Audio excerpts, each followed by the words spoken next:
With UConn peaking at the right time, it's almost poetic that there's an E60 about Dan Hurley coming out this coming week. One of the most intense, fascinating, and successful coaches in the game today.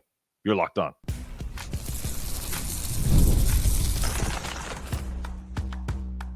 You are Locked On UConn, your daily podcast on the UConn Huskies, part of the Locked On Podcast Network, your team every day. Thanks for making Locked On UConn your first listen every day. We are free and available wherever you get your podcasts and on YouTube, part of the Locked On Podcast Network, your team every day. Just want to take a moment to say how thankful we are for all of you, everybody that I saw over the stay in stores during the game against Marquette. Really appreciate all of the support. Proud to say we're the only daily podcast covering both the UConn men's and women's basketball programs, the absolute hoops capital of the world. We appreciate all of your support. Special shout out to my everydayers. Today's episode is sponsored by FanDuel. Right now, new FanDuel customers can get $150 in bonus bets if you win your first $5 bet. Well, today's a special one. We're joined today by one of the most respected journalists in all of sports media, Jeremy Schaap. A cornerstone of ESPN since 1994, he has covered nearly every major sporting event across the globe, from the Olympics to the Super Bowl to the World Cup. As the host of E60 and Outside the Lines, Schaap has built a reputation for fearless, impactful storytelling, often at the intersection of sports and society. He's a 14-time Sports Emmy winner, a Peabody Award recipient, and the author of 2 acclaimed books, including Cinderella Man. Schaap's reporting has uncovered human rights abuse, corruption in international sports, and some of the most compelling personal stories in athletics. Today, we're honored to have him on Locked On UConn, to my current passion, as well as his storytelling, and his new subject, Dan Hurley, the current head men's basketball coach for the University of Connecticut. The E60 that comes out later this week, just in time for March Madness, the other Hurley. And let's play a little promo for it right now.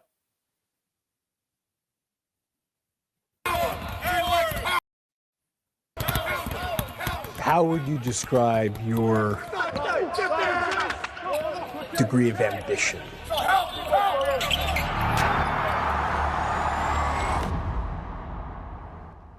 Pathological.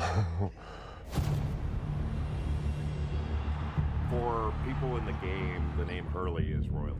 Head basketball coach, the best in the country, Bob Hurley. When I think of the Hurley family, I think of Big Bob. And I think of Bobby.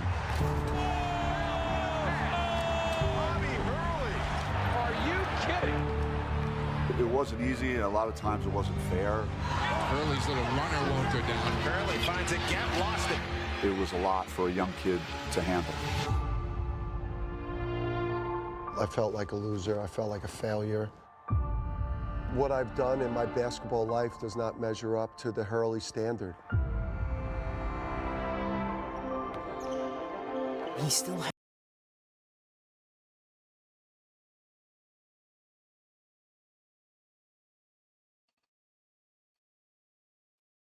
apologetically himself. They ran everywhere. 2 rings, Baldy. It's okay if you peak a little bit later in life. What do you want your legacy to be in this game?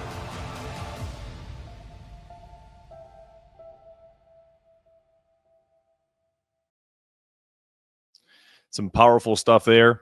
And with that, let's bring Jeremy to the program. All right.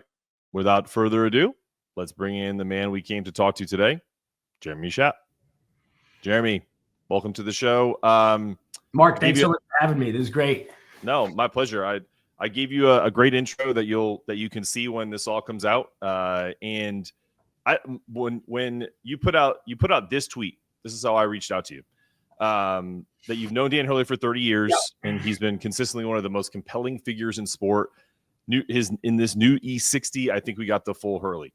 When I saw that, I immediately wanted to reach out to you because I just had Ian O'Connor on about his book with the collaboration with Dan. And the first thing that popped into my head, Jeremy, was there isn't a more perfect person to interview Dan than you. Oh. And the reason why is you're great at your job, but at the same time, it's, your father, the late great Dick Schaap, was an institution in journalism. And so it begs the question, can you relate to Dan Hurley in the title of The Other Hurley about living up to the expectations of the father and the weight of that? I think, I think so. I mean, I understand, that component of his struggles, of his identity, of what it's like for him, what it's been like for him, following in the footsteps of this legendary father who happened to be a good friend of my father's. Mm-hmm. And so, yeah, and I've done a number of stories over the years about, the second generation, whoever that might be. I'm trying, nothing comes immediately to mind other than Bob Hurley and Bobby Hurley, and which we have explored. But yeah, there is that. And I think when I talk to Dan about what it takes emotionally, mentally, the struggles that he's been very open about over the years, going back to the early 90s when I produced a story about him after he left Seton Hall, because he was struggling so much with the comparisons to Bobby, with everything. When I think about, the psychological element of that, yeah, I think I can relate. I mean, I'm sitting here in a chair, not lying on a couch, so it's sure harder for me to go. And you know what? I'll tell you the truth. I'm not as good at talking about that stuff as Danny is. Danny is, I'm more comfortable asking those questions than answering them, as you can probably tell. But Danny is so open, and he's so thoughtful and introspective, and it's a strange comparison, right? But the only other person in sports that I've spent time around significantly over the years who has that same capacity, I think, for introspection, and is always striving as well to kind of understand himself at that level, is Mike Tyson. Wow. And when people ask me, like, who's the most interesting interviewee, I say, well, the guy I've interviewed the most by far is Mike Tyson. And it's because of all those things. And, I really hadn't sat down with Danny in a very long time to do the kinds of things we did for this show. I mean, I interviewed him about Bobby when we did the Bobby documentary. I did some other stuff with him.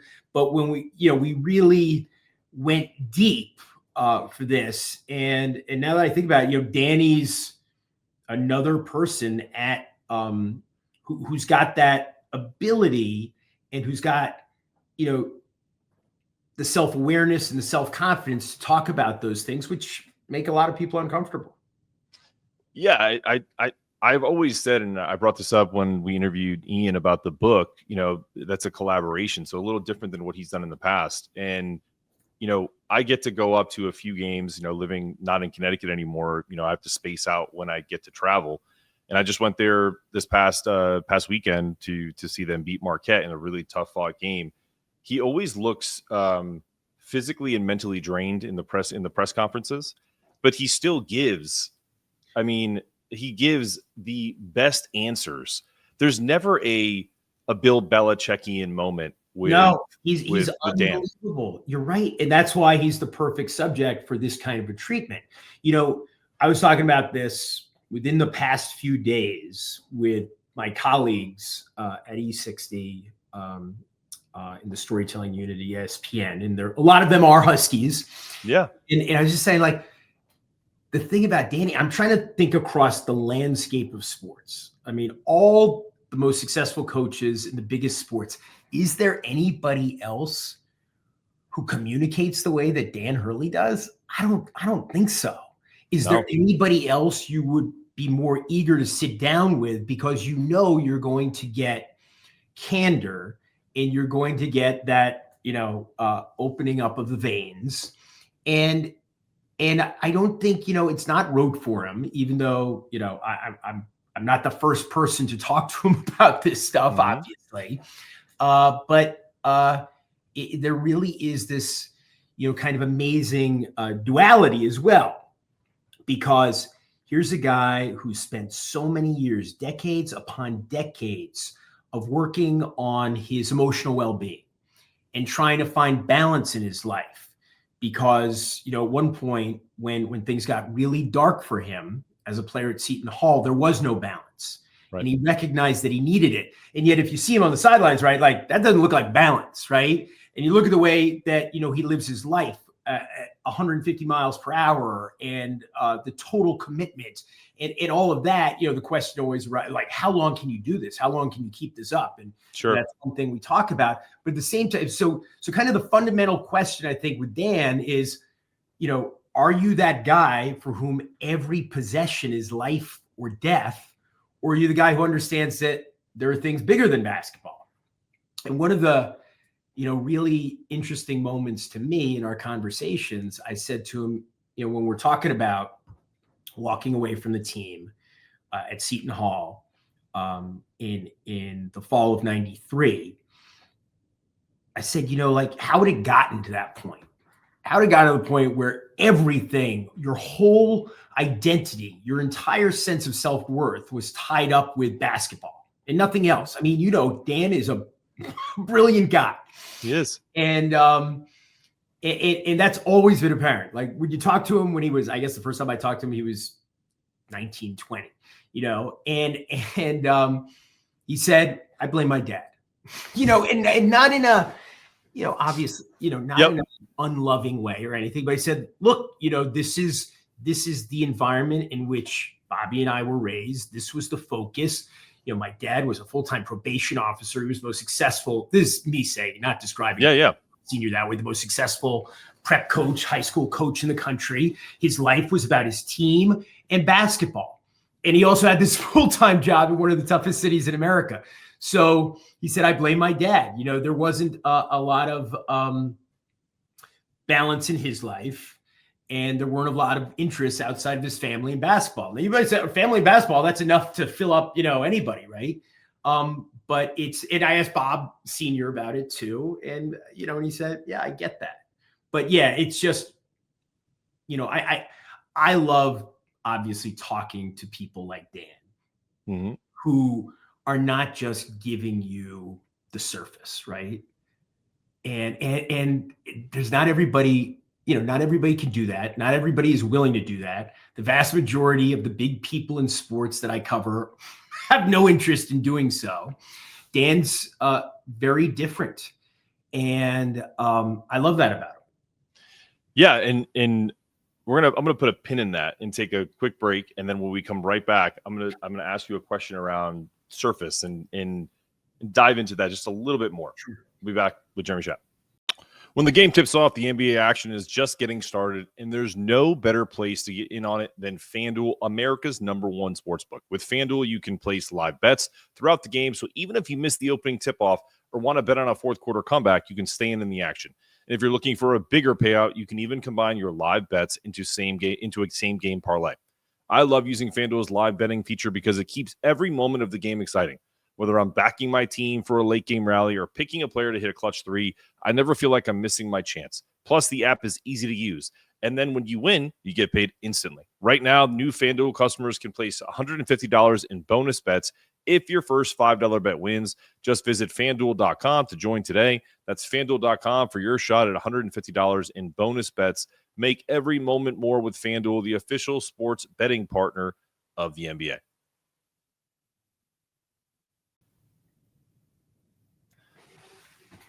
All right.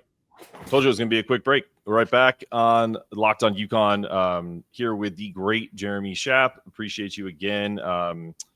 Before we get into that next question, I know we played the promo. I'm gonna put this out in probably multiple times next week, but it's March 15th, 11 a.m. for the E60 on ESPN, correct? Correct. Okay. On the following day, then it's on Plus, and all that stuff. Yep. Perfect. All right. I think Husky fans have this on their radar to begin with, but I would be honest with you, a lot of my demographic is the older crowd. And so, over 40. So maybe I don't think we're going to get too many spikes on TikTok with this episode, but we'll be all right. And so, but you mentioned something beforehand about Dan, and I'm going to allude to something that I think is really important. You talked about him being brilliant. You talked about him being open, and how other coaches and players and subjects that you've covered don't do that. And I'll give you a great example. Just last Friday, Marquette game, he will break down. I don't know if you've probably seen the Old Man of the Three episode with him and JJ Redick, where they kind of nerd out on basketball plays and things of that nature, right? So in one moment in the press conference last Friday, he essentially says he starts talking in a very basketball nuanced way, but he doesn't placate any of us in the media horde. He doesn't say, "Oh, you guys are stupid. You didn't play basketball." Like, you know what I mean? Like, he literally went through the exact sequence that Alex Caravan opened up for a three, and actually put the praise on Terrace Reed for reading the situation the way it was properly set up to then kick it back out to Alex. And it's just that type of access is not really what you see. You know what I mean? No. Like, and to your point. No, you know who's like that? Bobby Valentine was like that. Like, it's a baseball, obviously he's a baseball guy. Sure. But yes, I didn't mean to interrupt, but when I think about a guy who, like, who a very different personality, but obviously a Connecticut guy. If you could get through some of the other stuff, like, you were going to learn, if you listen, and he wasn't talking down to people. I mean, Bobby could be shorter with the media, but that's another subject. Yeah. Hey, and Bobby Valentine, my alma mater, Sacred Heart, was the athletic director. When I went back for a tennis thing there, he was there, said to him, talked to him the whole deal. But no, the thing about the question I wanted to ask about that is, do you feel like because of the way people are covered today, almost in a not necessarily negative way, but people are kind of broken down, and that's the unwillingness to be open the way Danny is? Because we're seeing a little bit of that right now in the media, that he does get a lot of heat, and it's some of it's warranted and some of it I think is misunderstood. No, I think definitely. Look, what is clear is that so much has changed because of social media, and not just social media, but cameras being everywhere. And I was talking about this with one of the lead producers on the project, John Minton, who happened to be a UConn manager back during the Jim's tenure. And it's not just that Bobby's got the 2 rings, Baldy stuff. It's that the cameras are there, right? Right. And yet, despite all that, he's still the guy who wants to explain himself, who's going to go there, who's not shutting down the questions. But it's just a different world. I mean, I think about it just as somebody who's on TV, the environment now in which everything you say is there forever and disseminated instantly across the planet. I remember in the old days, like, I had a bad live shot one day, like at Busch Stadium, right? And I remember I was talking to Jack Edwards, who was the anchor that day afterwards. I'm like, God, I wish I had that back. So he's like, it's off to Pluto now. No one's ever going to see it again. No one's got to see. There was no digital video recorder. And now everything you say lasts forever. Everybody sees it. Everybody has the ability to edit it. There's all that stuff. So especially in the context of that environment and, the swamp that is social media, the fact that, anybody would talk is kind of a miracle, right? It shuts people down, and the criticism is just relentless, now there are a lot of people, there's a lot of praise, there's a lot of love, there's a lot of reinforcement. People get, they get that as well, but it seems like most of it is negative. And again, just, a very small way, being somebody on TV. If that had existed when I was starting off in the business, and every single thing I did, somebody, anybody could just go online and say, boy, Schaap stinks. I mean, like, he needs to get another job. And they would have been very justified on many occasions.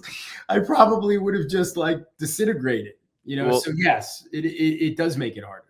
Well, I'll tell you, as someone that is pretty new in this world in terms of the just media in general, the new media, I get that too. I mean, I get people that tell me I suck and bring back clips of things that I said that didn't come true. And it's so hard. And think about how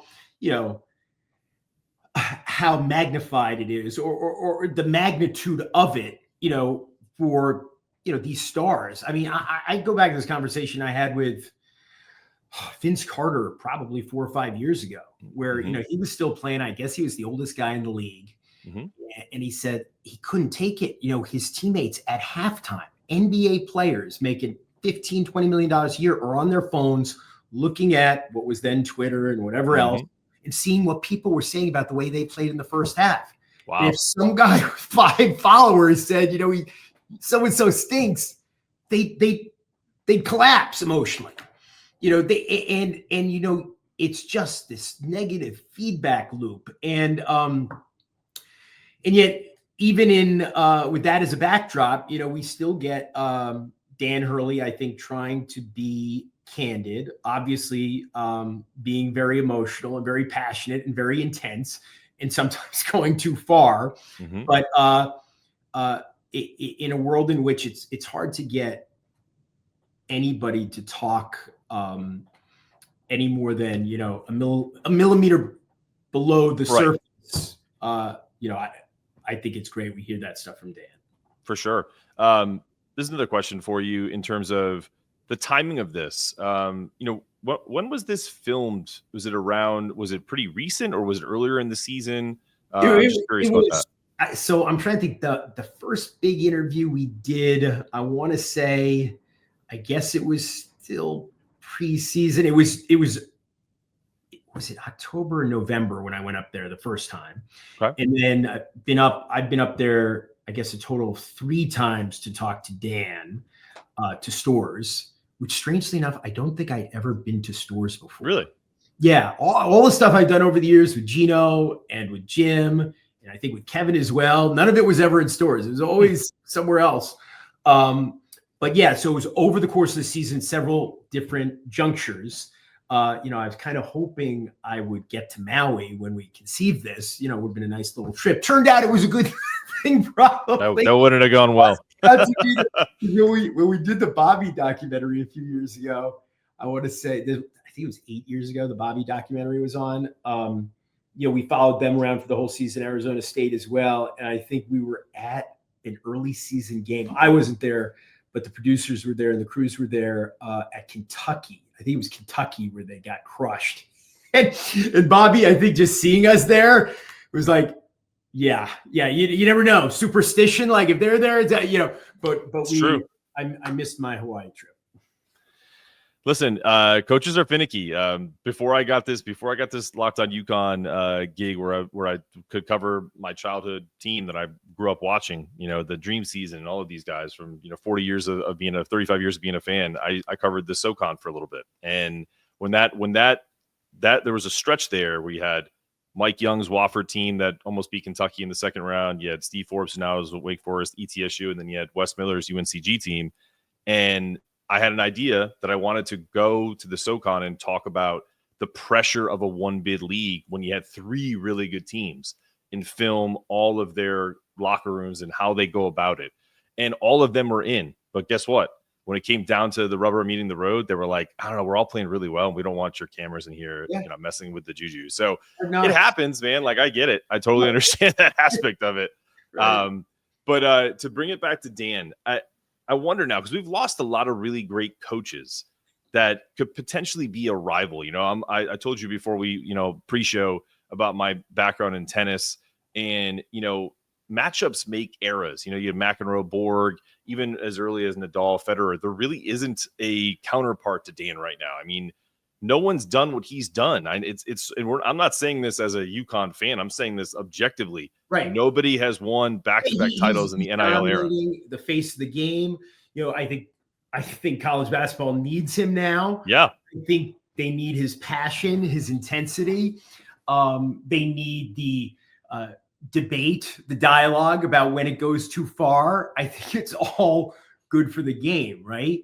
But it is different. I'm 55, so I'm 13 years older than you, something like 12, 13 years older than you. Yeah. Yep. And so, for me, the 80s Big East is, the apogee, and you look around, it's Boeheim and it's Thompson and it's Pitino and it's Louis and it's Jim and it's just, how can anything be better than that? Right? Hell yeah, even you have Rick Barnes. Rick Barnes was there.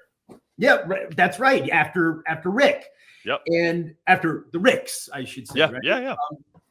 And that was amazing, and I got to cover pretty much all of those guys at some point a little bit later when I got out of college, or even during college when I was covering, college hoops in my school.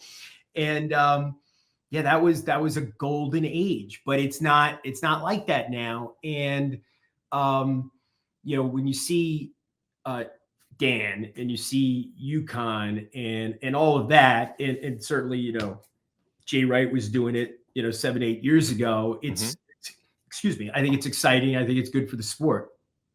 I can't help myself. I'm not going to give it away. One of my favorite moments in the doc, and I don't think we sent you the link yet. We haven't finalized it, so we'll send it to you before. Okay. I hope before this airs. But there's a line about Jay Wright, which is just awesome. In a flattering way. It flatters Jay, but it's just great.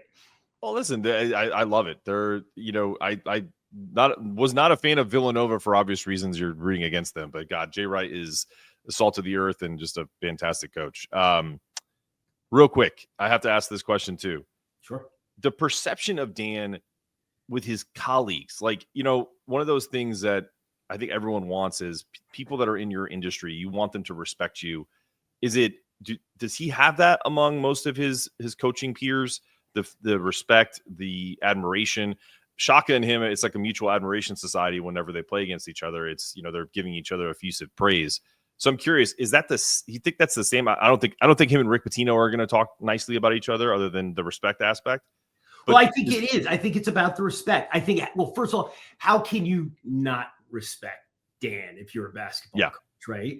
Now you can say, okay, he's gone too far with this, and that's not my cup of tea. Sure. Right. But we're talking about a profession, right, that breeds insane competitiveness and passion. And, quite a few of the greats have been highly demonstrative, right? Mm-hmm. So, and I talked about this, or I didn't actually do the interview with Jay Billis that's part of this, but it's in the show. And Jay talks about the difference between, in terms of the way that he comports himself, being demanding and being demeaning. And look, you're talking about a guy who's won back-to-back national championships at this point in a way that I don't think anybody's ever done, right? The way they won those games both years. And we're talking about a guy who was an incredibly successful high school coach, paid those dues for all those years, nearly a decade at St. Benedict's, who talks about, when he's in college, and he's got, obviously great coach. I didn't mention PJ before. I don't want to slight PJ when we're talking about right in the 80s. Yep. He's like, the coaches are talking about stuff. I knew all this stuff when I was in 6th grade. My father is Bob Hurley, right? So how can you not? He's one of the greatest coaches ever. And it's interesting too. And I know I'm digressing, but I find myself getting caught up. There's so much to say about Danny, right? Yes, being the son of a legend, right? And following him into that profession. Well, think about this is the second time in his life where he has followed a legend into the same job, a different job. It was following his brother into the job of being a major college point guard after Bobby was already established as one of the greats of all time after just a couple of seasons and winning that first national championship at Duke. So he did it as a player, and that was a very frustrating experience for him. And I think he's too hard on himself about his career as a player. But, one of the great moments, I think, we talked to Kamani about, Dan's frustrations with the way that his career played out on the court at Seton Hall. And I say, yeah, it's amazing. For everything he's achieved, he's still got that chip on his shoulder. And Kamani says, boulder. It is a boulder. It's one of my favorite parts of that promo. And it's just like, I guess I'm just not as demanding of myself, and most of us aren't, that even after doing all the things that Dan has done, he still is like, okay, and I think it's nothing is ever one thing or another, right? It's always a combination. I'm sure there are moments where he feels like I have arrived. And then I'm sure there are moments where he's like, God damn it, I still can't believe that, I didn't lead the Big East in assists in 1992, right? Or for sure. It's just, he's that kind of guy. And, when Bob Sr. and Bobby, it's not surprising. But who else? I don't think I ever came around to my main point. Who else is there in sports? There's got to be somebody who is both the son and the brother of a legend. There aren't too many. It's such a great point. I don't have one off the top of my head for sure. Right. What's that? Yeah. I don't know. Yeah. I don't know. Does Barry Bonds have a brother? I'm not sure. That would be the same kind of situation. But right. And then we talked about the Hall of Fame. I don't think it didn't make the doc because it just didn't kind of fit into the story. But when you think about, I don't think there is no father-son duo in the Basketball Hall of Fame, right? Mm-hmm. Nope. There is a sibling duo, interestingly enough, not a brother, but a brother-sister, the Millers. Okay. That's right. Yeah. But, to think about, and this is what it comes back to for me. When I think about Dan and I think about sitting with him, I was the producer on a story about him coming back from his mental health crisis when he was at Seton Hall. Steve Levy was the reporter. And you'll hear Steve's voice in the show from this interview from 94, I guess. Mm-hmm. And, and that young man who had been so broken and who literally had to get away from basketball to save himself. And now look where he is and what he's done at St. Benedict's, at Wagner, at Rhode Island, obviously up in Stores. It's a remarkable story. Without a doubt. And we have the Kamani clip here. I'm gonna put it up just to kind of show you here. It's a boulder. I'll rewind that so we can hear your voice. Yeah, it's a boulder. It's a boulder. I love that. We played most of the promo. But yeah, that was my favorite part because, well, two things. One, Kamani Young is an amazing head coach or assistant coach.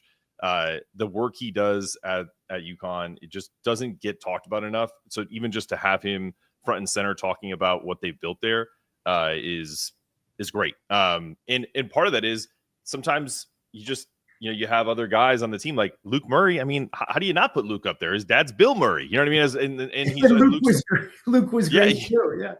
So is Luke in the trailer? I can't remember. Luke's not in the trailer. Okay. He's in the show. He's in the show. And well, that's good. There's that. I think it's fair to describe it as a famous clip from Wagner. Yes. Where Bobby and Dan, and they're both losing their minds. Mm-hmm. And Luke is sitting there laughing. And that was in the Bobby show that we did 8 years ago, which I think, was discovered by the aforementioned Mr. Minton going through the archives when we had, at some point filmed something about the brothers together when they were at Wagner back in like 2010. And he found that and he put in the show and it kind of went viral, right? And it's remained pretty popular. And Luke, I was talking about with Luke, and I think he said, when Dad saw it, he's like, "Are you laughing at me there? Are you laughing at me?" He's like, "Yeah, I'm laughing at you." Yeah. Yep. And Bobby, but he also said, I'm also probably laughing at the call, which was, a charge block type thing. No, I love it. And it's so funny. I talked about this on my show yesterday. I traveled back, so I did a later show, and Luke was doing quite a bit of ref wrangling, as I like to call it, in the last game, because Dan, Roger Ayers, great ref, he was getting after them a little bit, and every timeout, not Robert. Let's just remember that, okay? Right. Not Robert. I heard that. Yeah, apparently I confused the defensive end of the Dallas Cowboys. It's okay, trust me. That was if that's the worst mistake anybody makes in the media these days. Trust me, I make a hell of a lot more than those. And no, so like in that game, you just saw Luke arms around officials every under 4 timeout. He was working them. It's an incredible little symbiotic relationship the three of them have, and how they work together.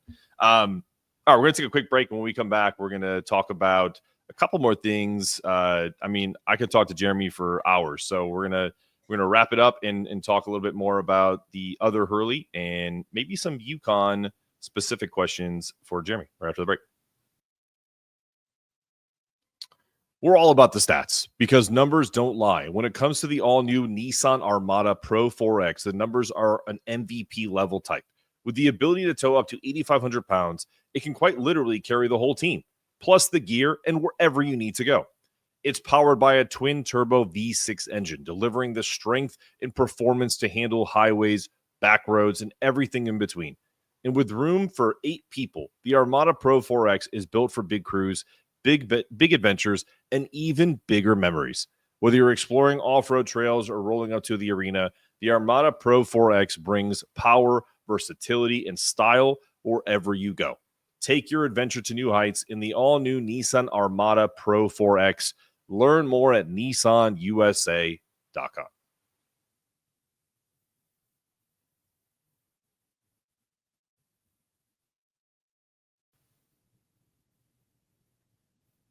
And we're back on Locked On UConn with a phenomenal guest here in Jeremy Schaap, giving us some great access to his insight into the new show that's coming out on E60 March 15th, 11 a.m. It'll be repeated a few times. He said after that as well, I think, Jeremy. So super excited to have you again. Question for you. This is more, you can editorialize this. Was Dan born in the wrong era? Well, I think that would be difficult to argue based on his success, right? Right. There are, and I think, there is an element of Dan's style, right, that is throwback, sure, old school, however you want to characterize it. But I am not the guy. I am not, the expert, other than, observing mostly from afar the last several years since he got to UConn in 2018 about what he has built and the way that he has done it and what he had previously achieved at Rhode Island and Wagner. It seems to me, if somebody's figured out the way to win in this era, it's got to be, Dan Hurley is obviously at the very top of the list. In terms of the other stuff, the way that you can communicate, the way that everything you say is going to be captured for posterity, that could be a challenge. But he's, I think that he is he has such high emotional intelligence that he knows and he can relate to the kids. Mm-hmm. Even though, what is Dan now, 52, something like that? He can relate to the kids. I think he's one of those guys, and some of the greats this would not apply to, who could coach in any era, who could be successful in any era. Obviously, the fundamentals, the knowledge of the game, the innovative, all that stuff, like, he's off the charts, right? Basketball IQ. And that's clearly a genetic trait in the family, right? Dan, Mike Krzyzewski said that, Bobby was the most instinctive player he ever had at Duke. And Bob was the third high school coach ever enshrined in the Basketball Hall of Fame. I think there are 5 now. So he comes to it honestly and biologically. But the other stuff, the creating a sense of team, creating trust, the loyalty of his players, the loyalty of his assistant coaches, the people around him. You can criticize Dan Hurley, right? If you don't like his style, if you, you don't like, him falling down on the court after, a call. But if you look at the big picture, and I come back to this, and I've covered the sport for a very long time, and there are a lot of guys, I'm not going to name names, who would get passes from the media because they're affable or they're cooperative or they're available or whatever. But if you, look behind the curtain, it's like, what is going on here, right? In many different ways. I don't think you could say that about Dan. Correct me if I'm wrong, Mark. He's been a Division I head coach for 15 years. Is there anything there that we could say, this is bad? This is something ugly in Dan Hurley's program? And I don't want to minimize it. I don't want to, but, and he says this, right?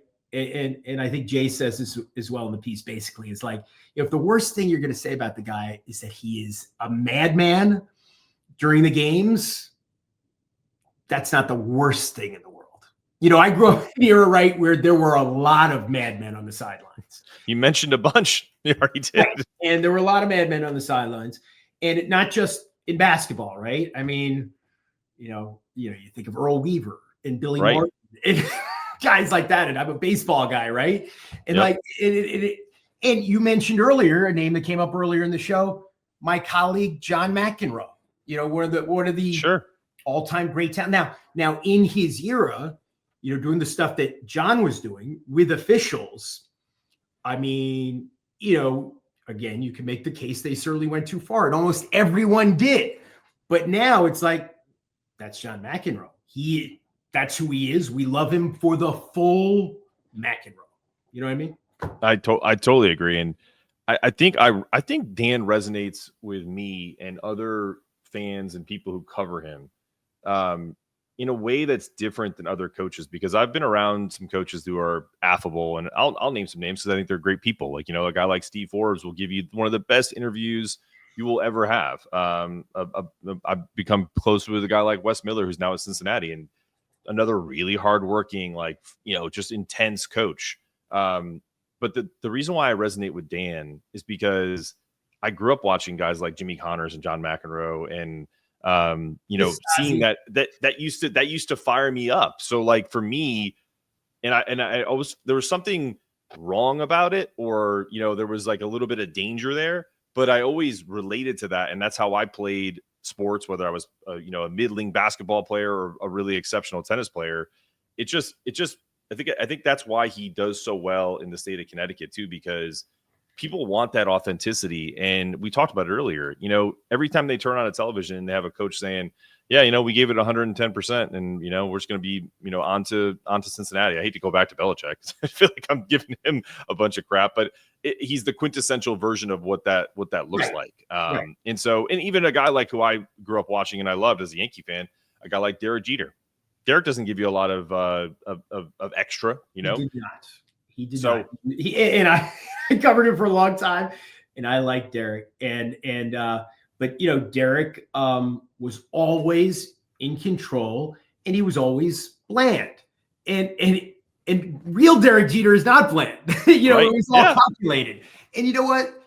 You can't argue with the success. You can't argue how it worked for him. But I go back to and I'm very fond of Derek, but I go back to the era, when my dad was in the business, and he was covering Reggie Jackson every day, right? And Reggie drove people crazy, and he made controversial statements. And in the clubhouse, sometimes, that dynamic when you're the straw that stirs.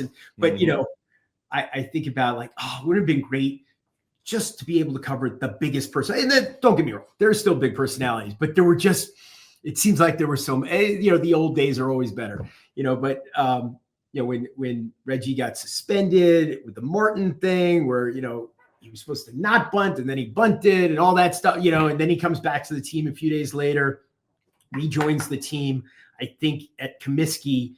And I think my dad was there and says, Reggie, what have you been thinking? What have you been thinking about most the last few days, while you've been suspended? And Reggie looks right at him and says, the magnitude of me.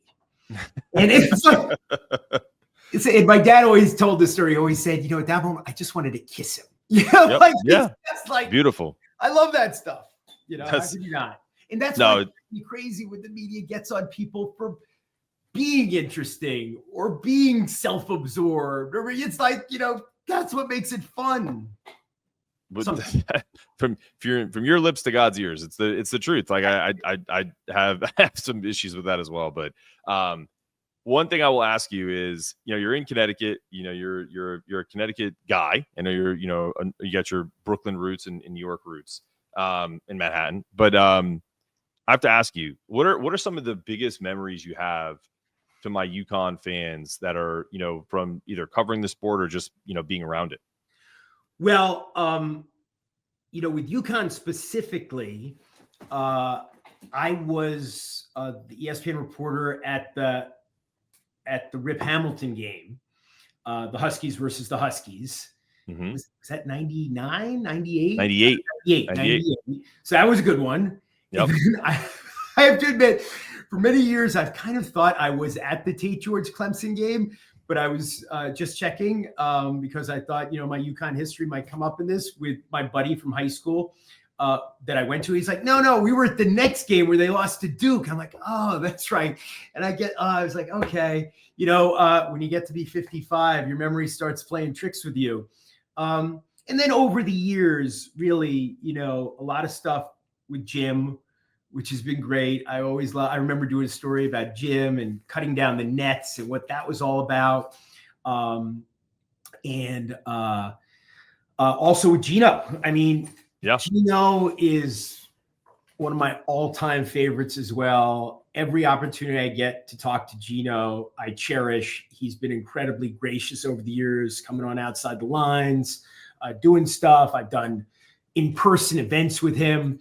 And when I think about like somebody who commands the room in those situations, the banquets, the award ceremonies, and I've been to about as many as anybody, I would say. The very top of the list, in my experience, has been Gino, Massimino, the late Rolly, unbelievable, and Lou Holtz. Lou Holtz was unbelievable in those situations. I'm sure I'm forgetting somebody, but always loved Gino. And the whole Gino and Jim dynamic, which is now a very different dynamic. That's always endlessly fascinating as well. I have to ask you. I'll send this to you offline. I got to go to the women's game because we covered both. We covered both the men's and women's, and so they played in Greensboro at what's now called the Horizon Coliseum or whatever. And they beat North Carolina, and I got to ask. This is the game tying record. He didn't break it, but he tied the record. And I looked in the archives, and Chris Daly is 17-0 in her stead when he had to go hit various different things over the years, to 40 years. As you can imagine, she hasn't lost. She's never lost. And so the question I asked, there was a lot of, and this is no disrespect to any of the people in the press that were doing this, but they were. I believe Chris went directly from my alma mater to UConn, from Cornell to UConn, right? Yep, that's correct. And so, but the question I asked him, and he got asked this question multiple times later, and he got like frustrated with it later.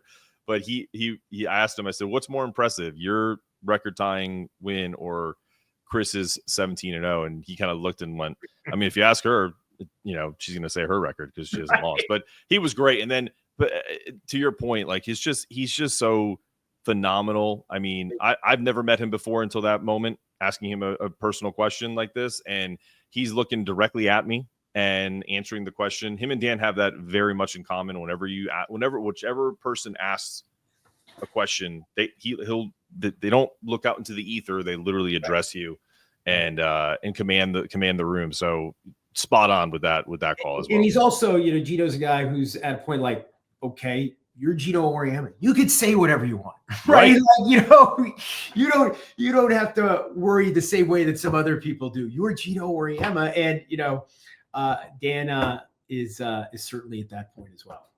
For sure. All right, man. I've taken enough of your time. I really appreciate you jumping on. This has been a thrill for me. Like I told you pre-show, the very first adult book I ever read was your father's Bo Knows Bo. Oh, really? 100%. Good one. Yep. I transcribed all the interviews. That was my contribution. I spent the summer between, this was my junior and senior years of college, basically chained to a desk outside my father's office, transcribing all the interviews. It was fun. Love it. Love it. Well, you're always welcome to come on and share your perspective. We appreciate you. We can't wait for it. And, this has been another episode of Locked On UConn. We appreciate anybody that watches this and go subscribe, like all that stuff that we tell you. But definitely go watch that E60 coming up next week. You can find it on ESPN. It'll be on ESPN Plus as well, I'm sure.